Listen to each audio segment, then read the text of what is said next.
Daily Urdu وظائف کے پیارے دوستو، آج میں آپ کو محبت کا صرف ایک رات کا وظیفہ بتاؤں گا۔ جی ہاں میرے دوستو، ایک رات میں آپ اپنے محبوب پر حاوی ہو سکتے ہیں، اپنے محبوب کو اپنے لیے پاگل دیوانہ کر سکتی ہیں۔ میں کہتا ہوں ساری رات محبوب اٹھ کر آپ سے بات نہ کرے تو کہیے گا۔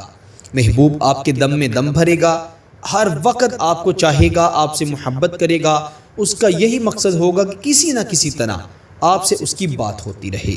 اگر وہ شادی کے لیے رضامند نہیں ہو رہا تو انشاءاللہ اس وظیفے کے بعد وہ خود اپنے گھر والوں کو رشتے کے لیے بھیجے گا۔ اگر اس کا اثر دیکھنا چاہتے ہیں تو آج رات کر کے ضرور دیکھیے گا۔ سب سے پہلے آپ نے رات کے وقت یہ وظیفہ پڑھنا ہے، باوضو ہو کر پڑھنا ہے۔ بہنیں اپنے خاص دنوں میں اس وظیفے کو نہیں پڑھ سکتی۔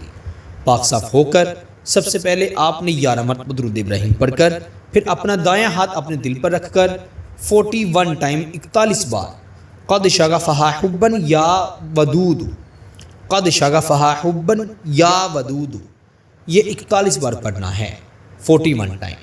پھر آخر پر بھی 11 مرتبہ درود ابراہیم پڑھا جائے گا اور 3 بار اپنے محبوب کا نام لے کر ہاتھ رکھے ہوئے ہی دل پر آپ نے 3 بار پھونک مارنی ہے، دم کرنا ہے۔ انشاءاللہ تینوں پھونکوں سے اس شخص پر ایسا اثر ہو جائے گا کہ وہ آپ کی طرف دوڑے گا، آپ کی طرف بھاگے گا۔ جس طرح آپ کو چھوڑ کر جایا گیا ہے، الٹے پاؤں چلتا ہوا آپ کے پاس آئے گا۔